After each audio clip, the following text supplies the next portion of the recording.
Hola, saludos a todos y a todas. Nos volvemos a encontrar para un nuevo video de nuestra materia Historia Social del Deporte, el séptimo. A partir de aquí, como dice el título que ustedes están viendo, ya vamos a entrar en la última parte de la materia, que es la que refiere a la historia del deporte en Argentina. En este caso vamos a hablar de la primera etapa de esa historia, que es la llegada del deporte de origen británico, deporte propio de las sociedades capitalistas, a nuestro país. Ahora bien, el hecho de que llegue a nuestro país no implica que se encuentre con un territorio desierto, simplemente que las prácticas competitivas que había previamente a este desembarco del deporte de origen británico no entran dentro de la definición que usamos en la materia de lo que es una actividad deportiva.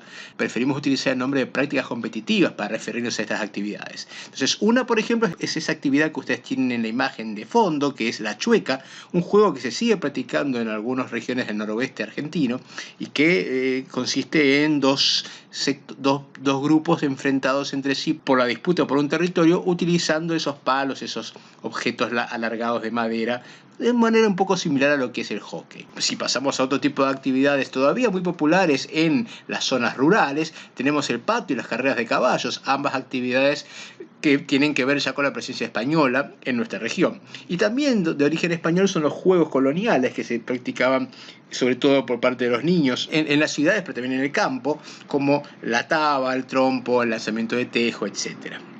Ahora, si tenemos que restringirnos a lo que es el deporte de origen británico, tenemos que recordar el esquema de difusión planetaria que hemos visto la clase anterior, porque ese mismo esquema se va a utilizar para nuestro país. Recuerden ustedes, el deporte inglés llega a nuestro país de la misma manera en que llega a otros países del planeta.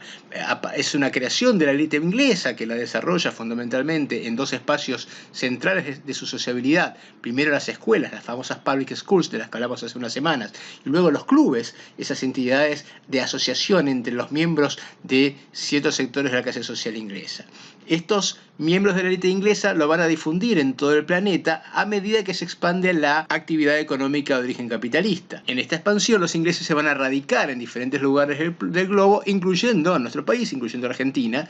Al igual que lo que ocurre en otros países del mundo, lo que ocurre en Argentina es que primeramente ese deporte británico va a ser adoptado por las élites locales, que son quienes van a tener más afinidad y más relación social con los miembros de la sociedad británica, y luego posteriormente va a ser transformado en una actividad popular en el conjunto de la sociedad de nuestro país. ¿Por qué hay ingleses en Argentina? ¿Cuál es el interés que tiene esta región para el Imperio Británico? La historia entre Gran Bretaña y la región rioplatense es muy larga, y en esa historia, como venimos viendo en las últimas clases, el interés principal de Inglaterra está movido por la búsqueda de conquistar mercados para colocar sus productos. En América se va a tener que enfrentar con la resistencia del Imperio Español, que pretende mantener un monopolio comercial para que solamente se comercie en América con productos originarios de España. Frente a esta limitación, Gran Bretaña va a tener tres estrategias distintas.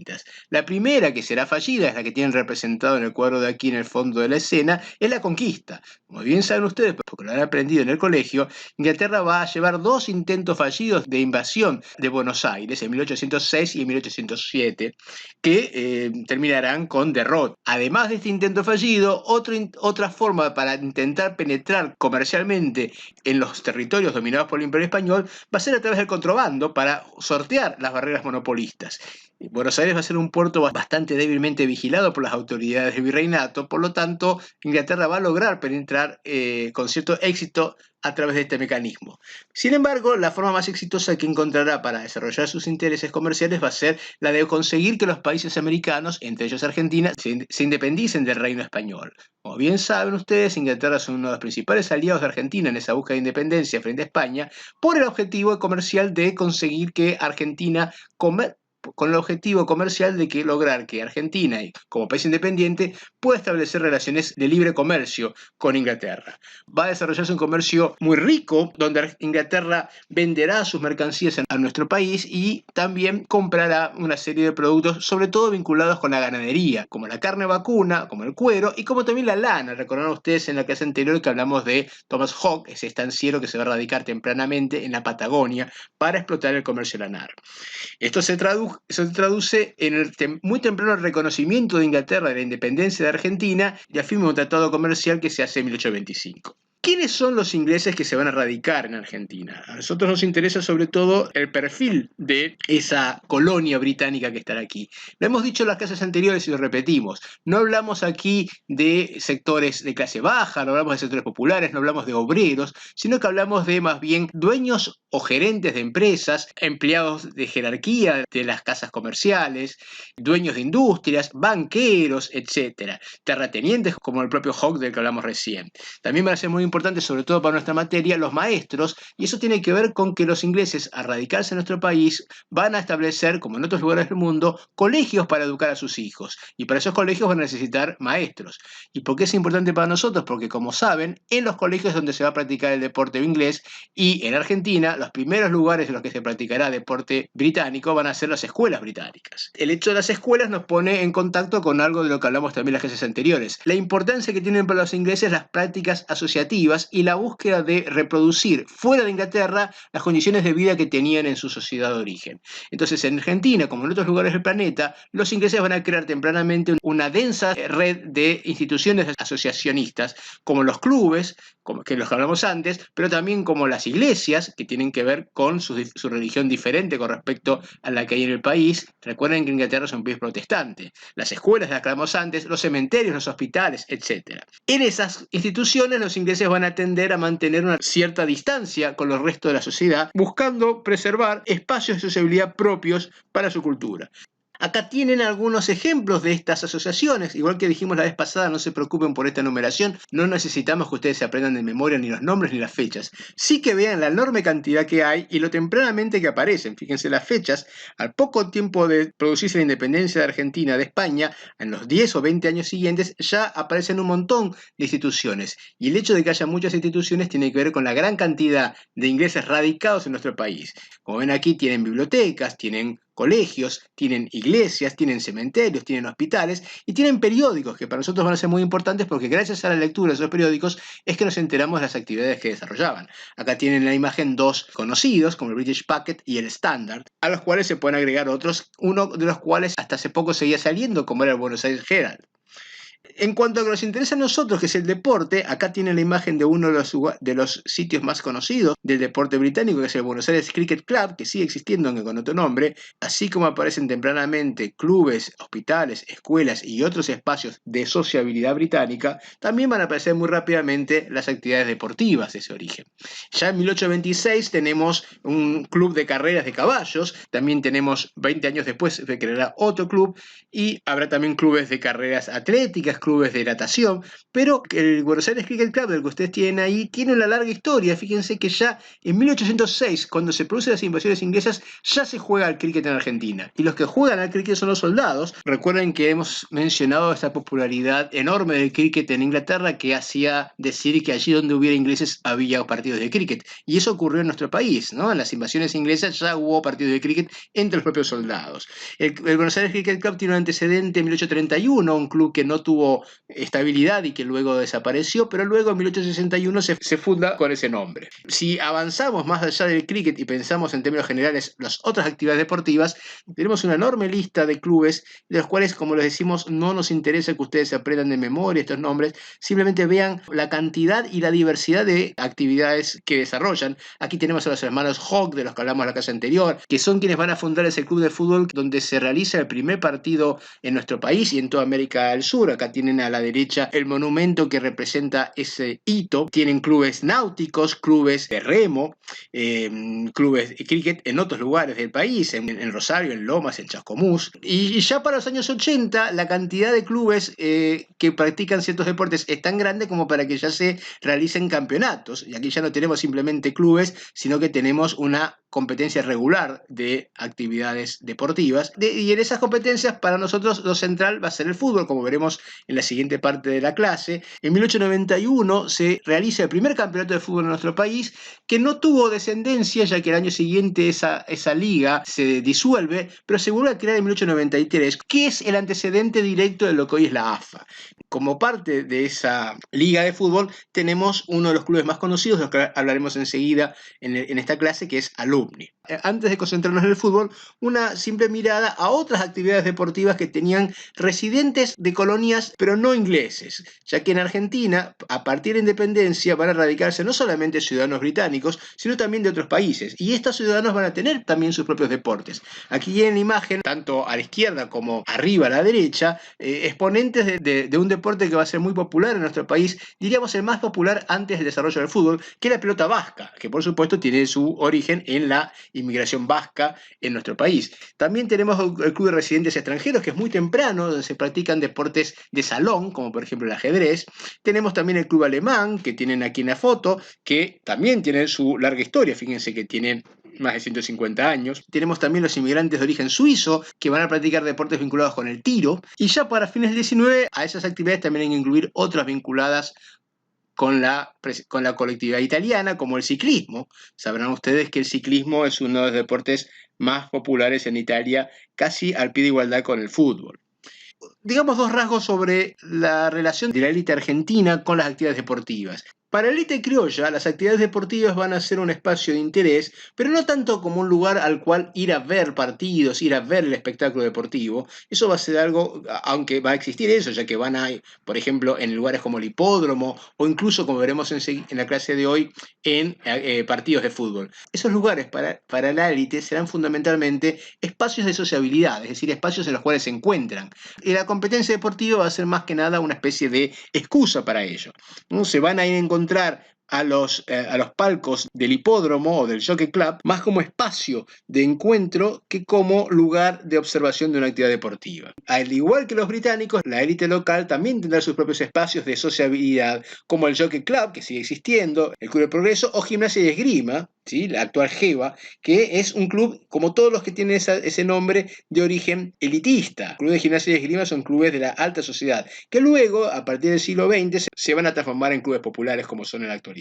Antes de la penetración de la cultura británica, la élite argentina está más influida por el modelo alemán y el modelo francés de actividades competitivas. Y por eso es tan importante para ellos las actividades vinculadas con el entrenamiento militar, como por ejemplo la esgrima, que es un deporte típico que se practica en lugares como el Club del Progreso, el tiro al blanco, así como competencias ecuestres. De aquí en más, en nuestra materia, como índice del desarrollo de las actividades deportivas, nos concentraremos en el fútbol como deporte principal en nuestro país. En esta clase entonces veremos algunos rasgos de la etapa inglesa del fútbol en Argentina, que es la que mencionamos en la imagen anterior, es decir, la que se desarrolla a partir de la creación de los primeros campeonatos, que van a ser campeonatos restringidos a los miembros de la sociedad británica. Los primeros espacios de práctica del fútbol en Argentina están vinculados exclusivamente a estos dos lugares. Las escuelas británicas, de las que hablamos antes, muchos de los cuales están formados por ex estudiantes de estas escuelas británicas.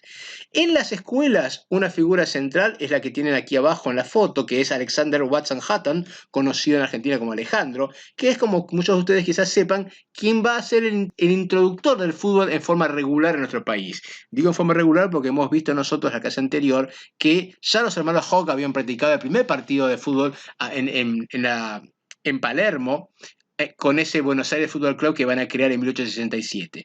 Pero ese club no va a tener descendencia, mientras que la llegada de Watson Hutton unos 20 años después sí va a transformarse en una actividad regular, ya que el deporte va a ser ahora practicado en las escuelas y a partir de ahí se va a expandir a otros espacios.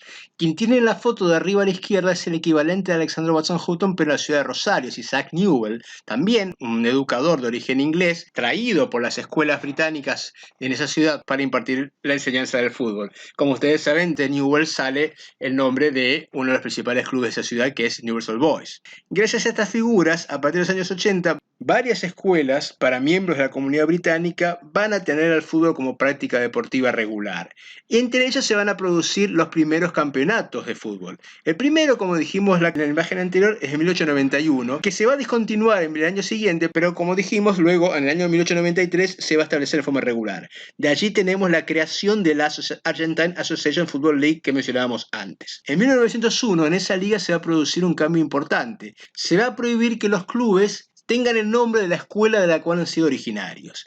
Los clubes van a tener que tener un nombre propio que no refiera a la escuela a la que representan. Y eso es importante, entre otras cosas, porque allí nacerá el Club Alumni, cuyo nombre, como veremos enseguida, era el de un colegio, justamente el colegio formado por Alexander Watson Hutton. Y en 1907, un cambio que también es significativo, que es que en los libros de acta de la asociación se va a utilizar por primera vez el idioma castellano. Es decir, que se va a pasar de la Argentine Association Football League a el nombre Asociación Argentina de Fútbol.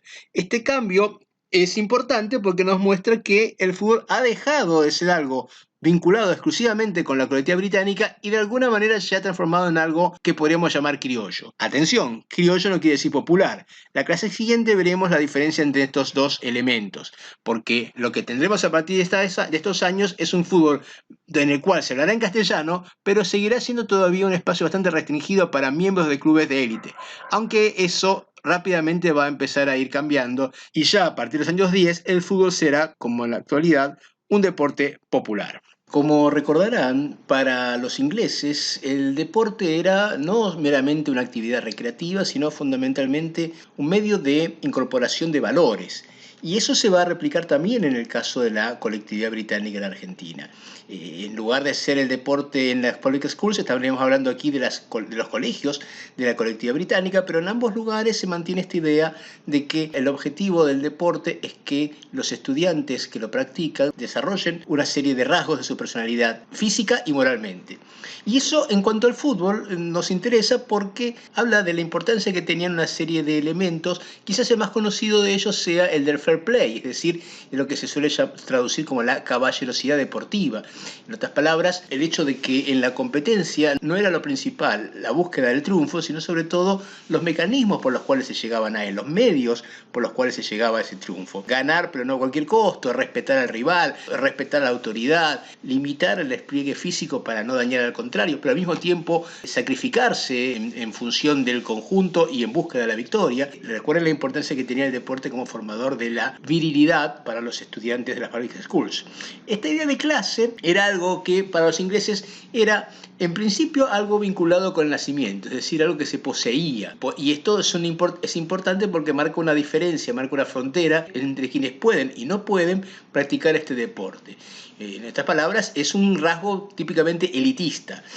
No olviden nunca que estamos hablando siempre en esta etapa de un deporte restringido a un cierto sector de la sociedad argentina. Y este sector se considera a sí mismo como portador de valores superiores a los del resto. Sin embargo, también está la posibilidad de que miembros de la población que no sean de ese origen puedan aprender, puedan incorporar estos valores por la frecuentación con ciertos ámbitos de sociabilidad. Por ejemplo, el caso de Buruca Laforia, un jugador de origen argentino, pero que va a compartir con miembros de la colectividad británica ciertos espacios, ciertos clubes, va a ser arquero del seleccionado argentino en un momento dado, y esto muestra que esta idea de clase, de categoría, no era algo que solamente se pudiera adquirir por nacimiento, sino que eventualmente también se puede incorporar por aprendizaje. Otra idea muy importante es la de evitar la especialización, es decir, no ser jugador de fútbol, sino ser deportista, es decir, sportsman. Fíjense que acá tienen dos portadas de revistas que no son argentinas, una de la colectividad británica en Chile y otra en Uruguay, pero la idea es compartida con la colectividad británica en nuestro país. Es la idea de que en el deporte lo que se busca es desplegar en lo posible todas las destrezas físicas y mentales de las personas y no restringirse solamente a uno de ellos. Por eso es que, como veíamos la vez pasada, los jugadores de cricket también practican fútbol, los de fútbol también practican rugby, los de rugby también practican atletismo, etc. La idea es ser deportistas en forma integral y a eso apunta el término del sportsman. Quienes son poseedores de estos valores, quienes son buenos exponentes de estas virtudes, quienes poseen clase, quienes son buenos deportistas, van a ser reconocidos en los espacios propios de la colectividad británica a través de una serie de premios, van a tener popularidad justamente por esa expresión superlativa de valores. Entonces aquí lo importante no es haber obtenido muchos triunfos deportivos, sino sobre todo ser un buen emblema de deportivismo. La institución que mejor expresa este conjunto de valores que se tienen que ver reflejados en el deporte, particularmente el fútbol, es Alumni, el club del cual seguramente ustedes han oído hablar anteriormente. Alumni es originalmente el club del colegio fundado por Alexander Watson Hutton, luego de su llegada al país proveniente de Escocia. Ese colegio era el Buenos Aires English High School, es un colegio que sigue existiendo. Sin embargo, como les comenté hace pocos minutos, una directiva de la Asociación de Fútbol prohíbe que los equipos tengan el nombre del colegio del cual provienen sus miembros, y por eso el Buenos Aires English High School va a adoptar en 1901 el nombre de Alumni, término en latín que refiere a los alumnos, a los estudiantes que vienen de ese colegio. El Alumni va a ser el club más popular de los equipos de la colectiva británica. Hay que tener cuidado con el término popular porque en principio uno puede pensar que refiere al origen de sus miembros. No son miembros de origen popular, son todos miembros de la colectiva británica, de sectores más bien altos, pero es popular en el sentido de la atracción que genera a sectores que no provienen de la élite. Los éxitos de Alumni van a ser tan importantes que van a lograr que muchos miembros de sectores populares se interesen por el fútbol. Alumni va a existir como tal durante 11 años, en 1911 se va a disolver a sí mismo y sus jugadores van a participar finalmente en otros clubes y luego van a dejar la actividad. En estos 11 años Alumni ganó varios campeonatos y contaba en sus filas con quien quizás fuera uno de los primeros ídolos del deporte argentino, sobre todo en términos de ser expresión de esos valores a los que nos referíamos antes, en cuanto a ser portador de esa caballerosidad deportiva a la que nos referíamos. Es Jorge Brown, al que tienen ustedes en la foto de abajo a la derecha. Para ir terminando, algunas palabras sobre los comienzos de lo que luego veremos en las clases siguientes, va a ser el desarrollo del fútbol como espectáculo. Fíjense que hasta ahora estamos hablando sobre todo del fútbol como una práctica de jugadores, es decir, hablamos sobre todo del fútbol como algo que practican los miembros de un colegio o los miembros de clubes deportivos.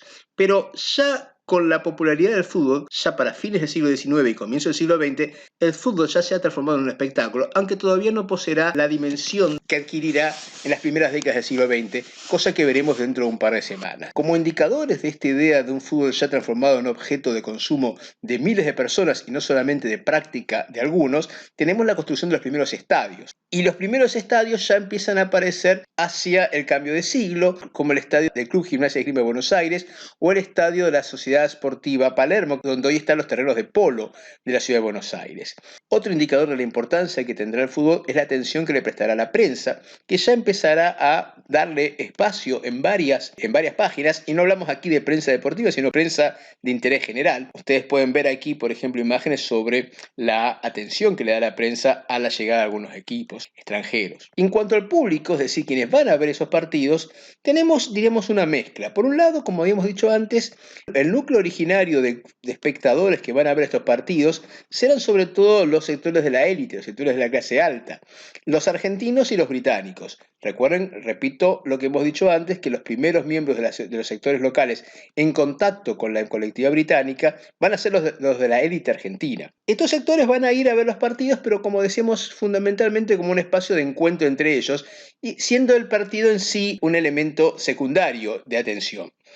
Sin embargo, en algunos eventos empezará a surgir tempranamente algunos indicios de lo que luego será el gran espectáculo masivo del fútbol. Es decir, van a empezar a participar como espectadores algunos jóvenes de sectores no solamente acomodados, sino de sectores populares, y que, como decíamos antes, van a ser quienes van a sentir una atracción por este deporte que los va a llevar a ellos mismos a transformarse en iniciadores de clubes populares, tema del cual hablaremos en la reunión que viene. Aquí tienen ustedes algunas imágenes que nos muestran esas tribunas, esas plateas colmadas de espectadores, para que tengan una referencia numérica. En algunos eventos podemos llegar a hablar entre 5.000 y 10.000 personas, lo cual es un número bastante alto para esta etapa de nuestro deporte. ¿Cuáles eran esos eventos? ¿Cuáles eran los partidos que concitaban más atención? Bueno, las finales, los torneos locales, no todos los partidos, pero sí los partidos donde se definía el campeonato, los enfrentamientos con seleccionados de otros países. Veremos enseguida, en 1902 será el primer partido de la selección argentina contra la selección uruguaya, o también las copas que se van a celebrar entre clubes porteños y clubes de otras ciudades. Tengan en cuenta que cuando hablamos aquí de seleccionados, estamos hablando siempre de la colectividad británica radicada en Argentina y en Uruguay. Las giras de equipos extranjeros van a ser particularmente atractivas para la atención de la prensa y del público. La posibilidad de medirse con los clubes británicos cuando estos hagan giras en la región va a ser algo que va a llevar a muchos espectadores a las canchas. Por ejemplo, como veremos enseguida, con las giras de equipos como el Southampton o Nottingham Forest, o también de clubes de ingleses radicados fuera de Inglaterra. Por ejemplo, en Sudáfrica, que era todavía colonia británica y, como ustedes saben, queda relativamente cerca de nuestro país. También vendrán equipos italianos como el Torino. En estos años estamos hablando de principios del siglo XX. Hablamos del primer partido de Argentina contra Uruguay. Este es el partido partido que marca el origen de la selección argentina. Ahora, fíjense los nombres, eso es interesante, sobre todo en el caso argentino. Todos los apellidos prácticamente son de origen inglés, salvo el caso de Laforia, que es de quien hablábamos antes, que es el arquero. Eso nos muestra que todavía en 1902 el fútbol en Argentina está hegemonizado por la colectiva británica. En el caso uruguayo, como ven, esto está un poco más variado. Hay algunos apellidos de origen británico, pero otros son más de origen criollo. Nos muestra que esta transformación del fútbol de algo británico en algo criollo se había producido antes en Uruguay de lo que ocurría en nuestro país. Y finalmente, para terminar, algunas imágenes de la gira del Nottingham, el equipo del que hablamos antes, que viene no solamente de nuestro país, sino por toda América del Sur. Como ven ustedes a la izquierda, que hay un afiche de un partido que van a celebrar contra el equipo uruguayo. Esa gira fue particularmente atractiva para el público. Pueden ver ahí las imágenes de las tribunas llenas de espectadores y piensan que solamente el hecho de que la prensa le hubiera dado tanta atención, le hubiera dado tanto espacio en fotografías, muestra el interés que tenía. Terminamos aquí. Nos veremos en el próximo video cuando hablaremos ya de la popularización del fútbol en nuestro país. Saludos.